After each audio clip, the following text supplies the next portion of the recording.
کاتێ تەمەن دڵڕەقانە سوێ و پەژارەی بێسایی چڵ بەرەو ڕێگای بێکۆتایی ئەو دیولاشەی تارماییەکان جێئەهێڵێ. کام خۆرگەشە، کام یاد زیندوو، کام باخی ڕووی کچواڵایە، کام ژی لەمۆی کەلەپوری قسەی پێشینان ئاڵایە. لە ناکاوە وەکو پەنجەی وێنەکێ شێڕەنگی خوێن و نیگا و هیوای ئاسۆکانیان بەسەر یەک کاتێ کەشێلێ. وتەکانی ناو دنیای بەرینی سینە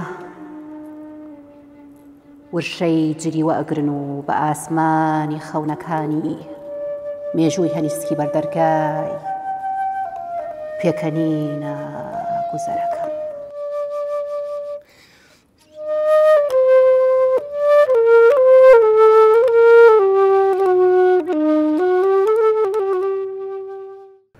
بینەرانی خۆشەویستی کەناڵی کوردستان 24 ئەم کاتە و هەموو کاتێکتان شاد.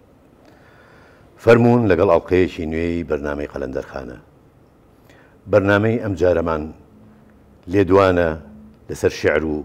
بەرهەمەکان و ژیانی یەکێک لە شاعیرە نوێگەرەکانی کورد، یەکێک لەو شاعیرانەی کە ژیانی پڕە لە خەبات و زیندانی و گرتن و نەهامەتی، ئەویش شاعیر جەلالی میرزا کەریمە. بۆ لێدوان لەسەر بەرهەم و ژیان و شیعرەکانی جەلالی میرزا کەریم برای بەڕێز مامۆستای نووسەر و شاعیر مامۆستا عەبدوڵڵا عەباس ئامادەیە لە بەرنامەکەمانە. مامۆستا بەخێر هاتی. سپاسانەکەم، ڕێزم هەیە. سەرچاومان هاتی مامۆستا گیان. چاوتان خۆش و ڕوونا. بەخێر بیت. سێوان خان بە ئامێری فلوت، سێوان یاسین ئامادەیە لە بەرنامەکەمانە. بەخێر هاتی سێوان خان. بەخێر بێ خاتوون گیان. بێگومان لەگەڵ هاوکارم خەندەخان. مامۆستا گیان، وەک نەریتی بەرنامەکە حەزەکەین سەرەتا کورتەیەک لە ژیانی مامۆستا جەلالی میرزا کەریممان بۆ باس بکەیت. شاعری کۆچکردووی ناسرا و جەلالی میرزا کەریم لە ناوەڕاستی سیەکانی سەدەی پێشوە لە شاری سلێمانی لەدایک بووە. لە ڕۆژگارێکە کە کوردستان بە تایبەتی و عێراق بەگشتی لە قۆناغی بەرەنگاربوونەوە بۆ سەلماندنی ئیرادەی گەلی عێراق و کوردستان. جەلالی میرزا کەریم لەگەڵ چاوکردنەوەی ناسرا بە یەکێ لە ڕۆشنبیرەکانی کە اختیاری بەرەی چەپی کرد لە تێکۆشانە، خۆی و بنەماڵەکەی بەو ئاراستەیە ناسراون. بۆیە لە تەمەنێکی زۆر سەرەتاییە یەکێ بۆ لەو تێکۆشەرانی کە بەرانگاری دەوڵەتی کردو، حکومەتی کردو و بە بەندکراوی نردویانە بۆ زوبەیر لە شعیبە لە بەسرە. لە دوای گەڕانەوەی لە خوێندن بەردەوام بووە هەتاوکو هەڵگیرسانی گۆڕانکاریەکەی 14 تەمووزی 1958. لەو قۆناغا جەلالی میرزا کەریم دەرکەوت وەک شاعیرێک منتەمی بۆ ڕێزی گەل و بەرەی چەپ، و یەکەم کاری لەو قۆناغا دەرکردنی ڕۆژنامەی هیوای کوردستان بوو کە خۆی سەرنووسەری بوو، کە دەنگی یەکێتی قوتابیانی گشتی عێراقی بوو کە یەکێک بوو لە ڕێکخراوەکانی حیزبی شوێی عێراقی. بەڵێ مامۆستا گیان، وەکو ئەزانین کە جەلالی میرزا کەریم لە ژیانیدا تووشی زیندان و ئەشکەنجەدان و زۆر نەهامەتی بۆتەوە. گەر باسی ئەم قۆناغەمان بۆ بکەی، ژیانی زیندان و ژیانی ئەشکەنجەی جەلالی میرزا کەریم چۆنی بووە؟ بێگومان ئەبێ ئەو مەسەلە پستینەوە بە قۆناغی ناسینی من بە کۆچکردی بەڕێز و شاعری گەورە جەلالی میرزا کەریم. من قوتابی بووم لە چوارتا لە قۆڕین دەرەگای مامۆسای ناسرا و هەم شاعیر و ڕۆشنبیر جەلال دەباخەوە کە مامۆسامان بوو. شعرێکم نار بۆ گۆڤاری بۆ ڕۆژنامەکەی هیوای کوردستان کە بە تیبار ڕۆژنامەی قوتابیانە. پێی وتم کە جەلالی میرزا کەریم سەرنووسەرێتی کە شعرەکەی بۆ برد بۆ ڕۆژی پێنجشەمە کە جەریدەکە دەرچوو، شعرەکەی بۆ بڵاو کردبوومانێ کە هاتمە سلێمانی یەکسەر هەوڵمدا بیبینم. بارگای یەکێتی قوتابیان لە جادەی سابونکەران بوو بەرامبەر حەمامەکەی سابونکەران. چوون بۆ لای تعارفم لەگەڵا کرد و دەوام لێ کرد کە ژمارەکانی هیوای کوردستان کە نەگەشت بۆ بە چوارتا بماتی هەموو ڕۆژنامەکانی دامێ بۆ ڕۆژنامەوە کە شعرەکەی خۆمی تیا بوو. ئیتر بووین بە برادری یەکتری هەتاوکو ئینقلابە خوێناویەکەی 8 شوبات کە ساڵی 63 کە ئیتر پەرش و بڵاوی لەناو کۆمەڵی کوردەواریە بەهۆی بەرەنگاربوونەوە و هەڵگیرسانی شۆڕشی ئەیلول. من چوون بۆ بەغا بە دوای ئیشوکارە لە ئیزاعی کوردی تەعین بوو. حکایەتی کاک جەلال گەڕایەوانێ بۆ یەکتری ناسینمان. من ئێوارە یەکیان لە ستۆدیۆی ئیزاعی کوردی دانیشت بووم، خۆم حازر کرد بوو بۆ خوێندنەوەی ئیخبار. چیرۆکنووسی ڕەحمەتی کەمان ڕەوف هاتە لام وتی برادێکی نوێمان بۆ هاتووە کە تەعین یەکەن بە متەرجم. من و تۆیان داناوە لە لیژنەی ئیمتیحانکردنیە بۆ تەرجمە. وتم کێ؟ وتی جەلالی میرزاکەریمە. یەکسەر من وتم من بچم ئیمتیحانی جەلالی میرزاکەریم بکەم. ئەو ئێمە فێری کوردی خوێنەواری کردووە. چوون بۆ لای سەلاح حلمی ڕئیسی لیژنەکە بوو. پێم وتم کاکە من اعتیزارێکم وچم جارێ لێرێ وتیادا لێرێ لە کافتێریا دانیشتووە. وتم ئەو مەدی فێری خوێنەواری کردو چۆن من ئیمتیحانی ئەو بکەم. چوون بۆ ڕای بۆ کافتێریای ئیزاعەکە و چاک چۆنیم لەگەڵا کرد و زۆر پێ خۆشحاڵ بووم کە هاتە ئیزاعی کوردی. لەسەر ئەو قسەی من هەر ئیمتیحانیان نەکرد، بۆ ڕۆژی دووهەم دەوامی کرد. من موزیعی بەیانان بووم، ئەو متەرجم بوو. یعنی ئەو ئیخبار مامۆستا بەڵام پێش ئەم قۆناغی کە بچێتە ئیزاعە، یعنی زیاتر مەبەستم ئەوە بوو ئەم لە هەموو سەردەمەکانە خەباتی سیاسی کردو و لە هەموو سەردەمەکانیش زیندانی کراوە و بەڵێ یعنی لە ئەوائلی لاوەکانی سلێمانی بوو کە بە بەندکراوی نێرا بۆ شایی بۆ بەسرە کە گەڕایەوانێ و بەرەڵا بوو چەند جارێکی کەش خرایە زیندانەوانێ و بەرەڵا کرا خۆی و بنەماڵەکەی. من ئەوەی بیستومە ئەڵێ ئەگەر کۆی حکومەکانی کۆ بکەیتەوە هێنی جەلالی میرزاکەریم نزیکی 7 ساڵ لە زیندانە بوو، یعنی حکم دراوە 7 ساڵ وەک ژمارە من 7 ساڵ حکم دراوە، بەڵام شەرت نییە حکومەکانی تەواو سەختترینیان ئەوە بوو کە نەفیکرا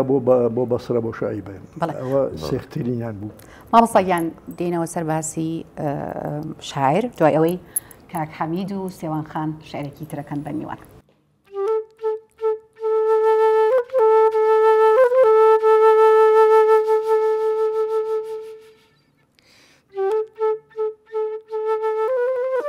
وەک ئەو گوڵەم خەریکی سیز بوون و هەڵوەرینم لە چلەی هاوینە تینوی یەک تنۆکە ئاوم ئارەزوی دیتنت دەکەم. ئەو گیانەی بەهاتنت بیابانی هەڵقرچاوی گەرمی ژینم ئەکەیتەوە وەرزی بەهار. من لە خۆزگەی بینینتەوە ئۆقرە و ئارامم لەبەر هەڵگیراوە کەچی ژیلەی دەرکەوتنەوەت جارێکی تر بەبای ناومێدی گەژە بێتەوە و ئەبێتە پشکۆ. بەیادگارە ئەچزێ بەڕووی خەماویمە ئەپژێ ناچار هەمدیس وەک جارانم لەگەڵ یادا ئەبمە هاودەم شەو و ڕۆژم هەر خەمە و خەم.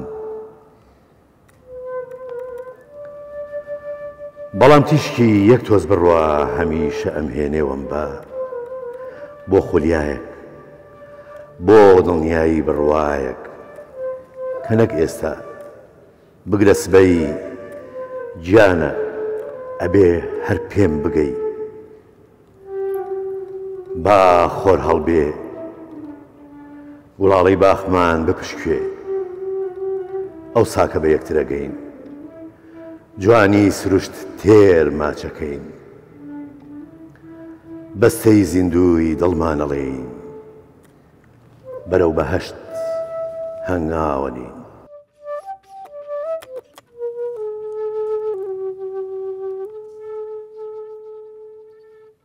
دەم خۆش کاک حەمیدگیان، دەست و پەنجە و خۆش بێ خاتونگیان. مامۆستاگیان جەلالی میرزاکەریم هەر لە زۆر کامیابی شەعری تەقیوە و دەستی کردو بە نووسین لە بیدایەتە لەژێر تەسیراتی مامۆستا گۆرانە بووە، بەڵام ئەوەی دیقەتین لە سەرەتای شەستەکانەوە بەرەو نوێخوازی چووە، بەرەو ئەدەبیاتی نوێخوازی ڕۆشتووە ڕای بەڕێزت وەکو نووسەر وەکو شاعر چییە لەسەر نووسینەکانی جەلالی میرزاکەریم؟ جەلالی میرزاکەریم لەگەڵ تێکەڵبوونی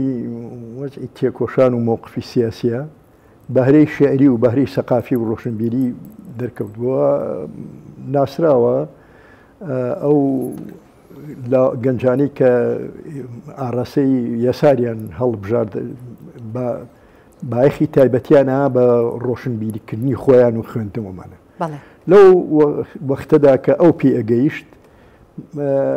بە مستەڵەحی ئەدەبی ناویان ناوە مەرحەلەی گۆران و شەین بەڵام جەلالی میرزاکەریم شاعرێکی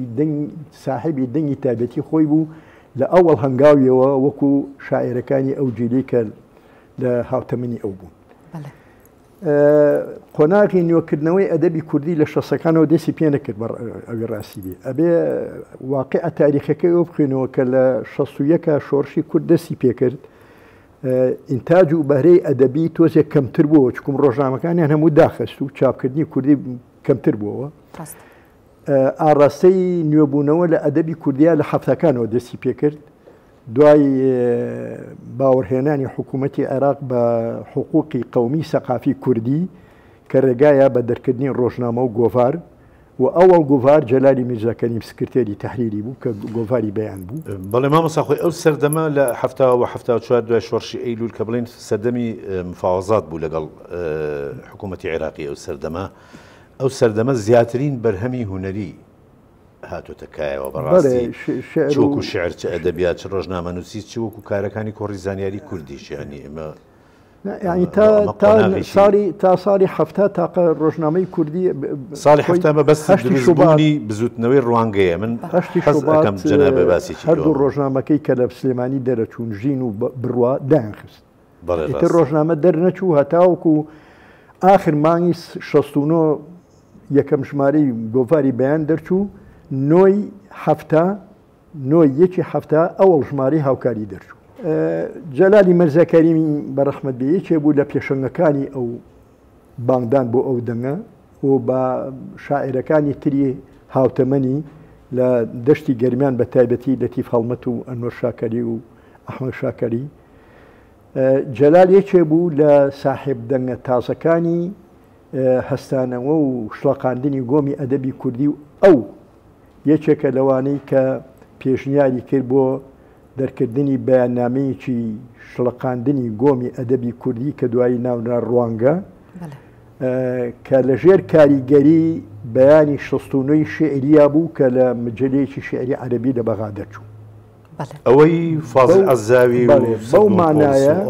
بەو مانایە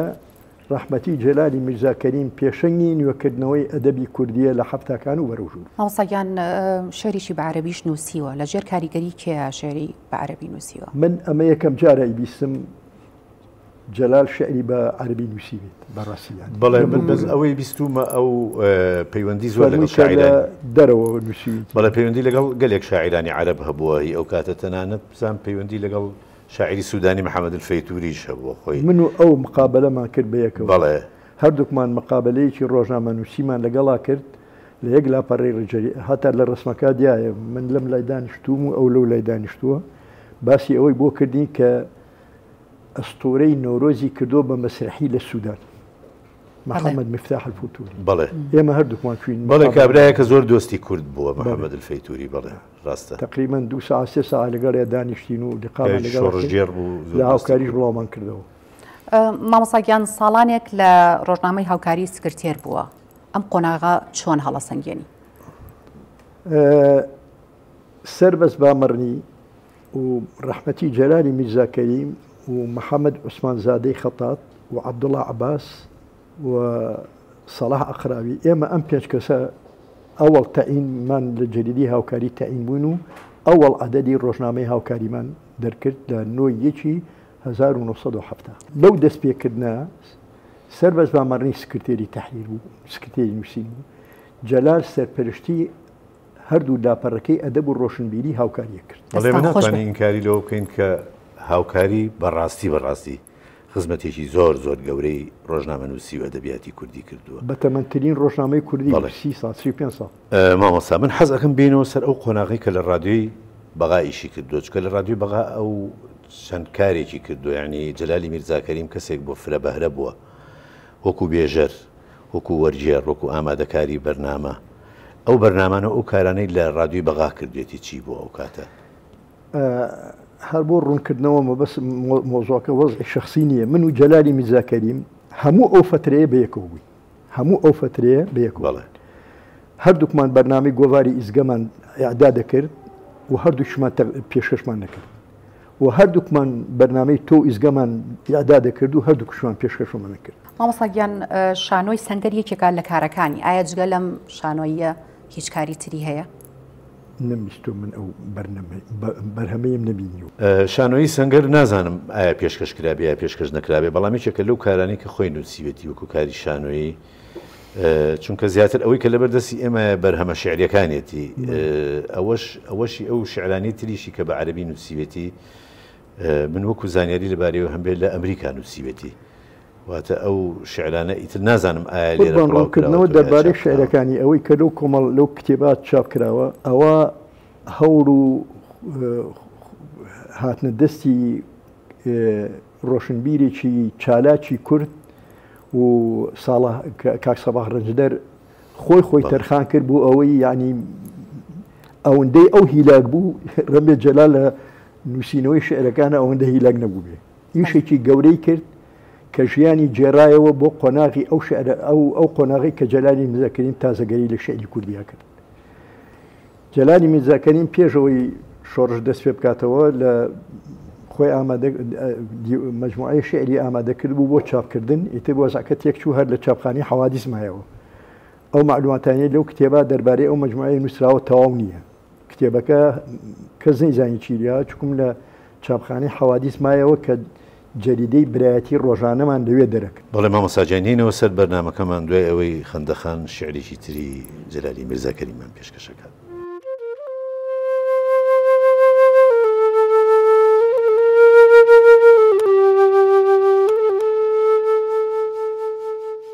هاوڕێکەی بیر و باوەڕم لە دەربڕینی ڕای نوێدا وای حەزە کرد شت دەربڕم لەوەی کورد بڕوات بەکوێدا بۆی باس کردم ئەم دەمەی کورد بە پاشاگەردانی ناوی برد پرسیاری کرد ئەخۆ کاروانی خەباتمان هەتا کوێی برد نەک من بەڵکو دەنگی مێژوو بیر و باوەڕی پێشکەوتوو وتی ئەبێ شۆڕژگێڕانی پێشکەوتووی کورد یەک بگرێ کوردایەتی ئاڵای بیری نوێ هەڵبگرێ چینی زەحمەتکێش و هەژار وا بجەنگێ هەنگاو بنێ کە ئەم خاکی کوردستانە ڕزگار بێ یەکگرتوو بێ لەستەم و چەوسانەوەی نەتەوەی و چینایەتی ڕەش بە دوور بێ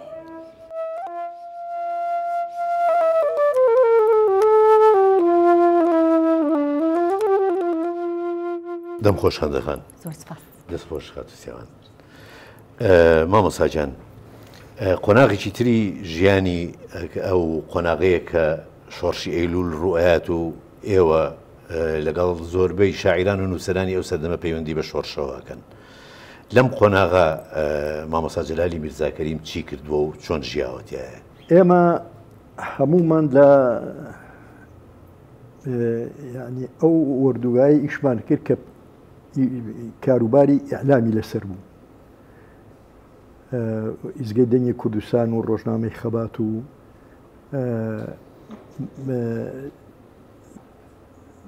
لە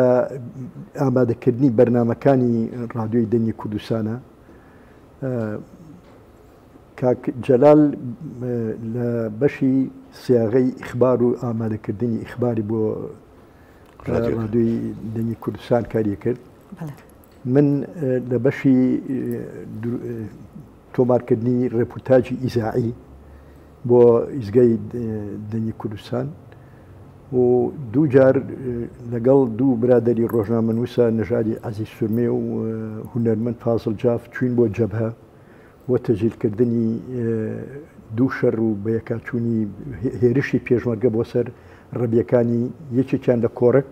ئەوی تریان لە قەرەگۆڵ لە دەشتی شارەزوور بڵێ ینی ئەوانەی کە ئەو ڕۆشنی بیرانەی کە لەوێ بوون ئیشیان ئیعلامی بوو و ئامادەکردنی بەرنامە بۆ ڕۆژنامەکان و بۆ ڕادیو بێگومان دەنگی کوردستان ڕۆڵێکی زۆر گەورەی هەبوو لەو سەردەما بۆ سەرچاوی هێزی ڕاگەاندنی شۆڕ بوو بڵێ مامۆستایان کۆچی بەرەو ئەمریکا کاریگەری چی بوو لەسەر ژیانی و لەسەر ئەدەبیاتی ئەو کارەساتەی کە ڕێکوتنی جەزایر بەسەر وەزعکە هێنا لە ڕۆژاڵاتی ناوەڕست بەگشتی و بە تایبەتی ئاراستە بوو بۆ کورد وای کرد کە ئەوانەی ئەو وەختە لە چیا بوون بە تایبەتی ڕۆشن بیرەکان ومانە لە دووڕیانەیەکە داما بوون کە نیان ئەزانی اختیار ئاسان نەبوو بڵێ چی هەڵبژێرن یعنی بمێنەوە یا بگەڕێنەوە بەنسبەت ئەوانەوەی کە وەکو ئێمەمانان من و مامۆستا حوسێن عارف و سەڵاح شوان وانە یعنی ماڵ و مناڵ و ئەمانەمان هەبوو لە بەغا و لە سلێمانی ئۆمانە و اختیاری چوونە دەرەوە ئاسان نەبوو بە تایبەتی کە مناڵەکانمان لەلامان نەبوون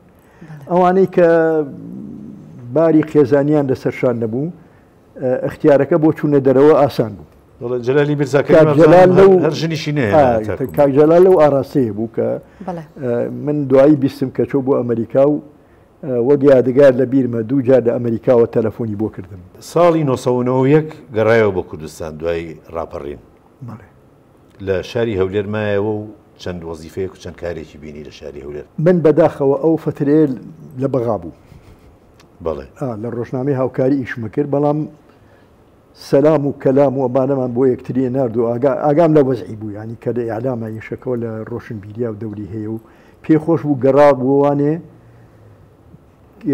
یعنی فریایی مەرحەلەیەکە و کە خەوی پێوە بینی بەڵام وەک پەیوەندی من پەیوەندیم لێگرانە نەبوو بە ڕاستی بۆ من لە بەغا بووم لە ڕۆژنامەی هاوکاری مامۆستایان دیارە چەند باسی جەلالی میرزاکەریم بکەین بە بەرنامە و دوو بەرنامە کۆتایی پێنایە وەکو ستافی بەرنامەی قەلەندەرخانە ئەم شاعرە جوانە بەسەر بکەینەوە اختیارێکی گەورە و جوانتان کردووە جەلالی میرزاکەریم شاعرێکە هێندێ زۆری لەسەر بنووسرێ و زۆری لەسەر بوترێ و جەلالی میرزاکەریم خاوەن بەهرەیەک بوو کە تکرار نابێتەوە بەڵێ ئێمە بەرنامەیە دەرگایەکە بۆ ئەو بابەتە بەڕاستی ئەمە کاری هەموو کەناڵە تەلەڤیزیۆنیەکانەگە کاری هەموو دەستگای ئیعلامیەکان ئەگەر وان نەکرێ ئەو غەدەی لەسەرە مێنێکە لەگەڵی کراوە شاعرێکی گەورەیە نیشتیمان پەروەرێکی پاک هەتا برەی پاک خاوەنی هەڵوێست و ڕازگۆ ڕۆحی شاد بێ ڕۆحی شاد بێ مامۆستایان لە کۆتایی بەرنامەی قەلەندەرخانەی ئەم شەوماندا ئەمانەوێت زۆر سوپاسی بۆ ئەو هەموو زانیاریانەی کە سوپاسانەکەم لەسەر شاعر بەئەمەد بەخشی ئەو پیاوە گەورەیەتان لە ڕێگای منەوە بیر کردەوە بەخێر بێستە چاو مامۆستایان زۆر سوپاسی خات و سێوانەکەین دەست و پەنجە خۆش بێ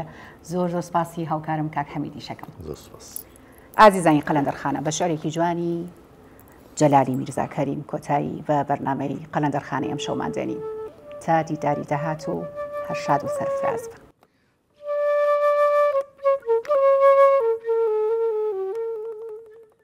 نازانم بۆ خۆر پیر نابێ قەت نامرێ بۆچی تیشکە زێڕینەکانی کز نابێ ناکوژێتەوە بۆچی هەردەم بەری ئاسۆش بگیرێ بەتەم ئەم هەر هەڵدێ بۆچی ئەگەر سەراپای زەوی بەرگی ڕەشی پۆشی بێ چیا تاریک گۆماولیتە گوڵ تەزیوی ژێر بەفر بێ خۆر هەر هەڵدێ بۆچی ئەگەر ئێمەی مرۆڤ بگرین فرمێسک لە چاومان قەت نەسڕین کەچی هێشتا خۆر وەکو جارانی هەر هەڵدێ بۆچی مناڵ گەورە ئەبێ و بە ساڵا ئەچێ و پیرە بێ کانی ئەتەقێ و دوجاریش وشکە بێ کەچی هەموو شتێ ئەبێ و ئەمرێ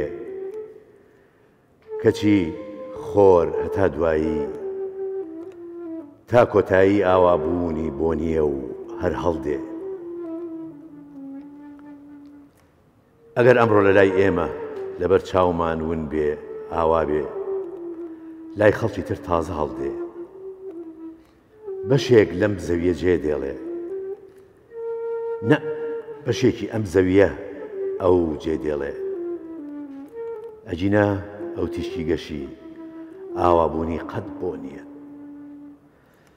تا سەر ئەژی کوژانەوەشی بۆ نییە نهێنی ئەم نەمریەی خۆر لەوەدایە نەجوڵاوی جێی خۆیەتی بەندی تەم و پەڵەی هەوری چڵکن نییە خولیای بیری ڕەشی ونبوون نییە ئێمەش ئەگەر وەک خۆر بیری گەشمان نەجوڵاوی جێگای خۆی بێ گەر سەربەست بین با بژمرین مانای پیربوون قەت نازانین هەستەکەین و باش ئەزانین مایەی ڕاستی ژیانین